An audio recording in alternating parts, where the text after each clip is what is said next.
ఇంద్రలోక భవనాన్ని ఈడ్చుకొచ్చి గదిలో మార్చి మళ్ళీ కట్టారో ఏమో మాయజాలము తెలుసు మంత్రగారడి తెలుసు రెంటి కన్న ఇది ఇంకోటేమో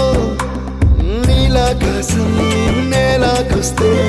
ఇట్టాగే ఉంటాదో ఏమో ఈ సంతోషం దాచాలంటే హృదయాలు ఓ వంద కావాలేమో ఇంతందంగా ఉంటుందా ఈ లోకం ఇన్నాళ్ళు ఈ మనసుకి తెలియాలేదే పాపం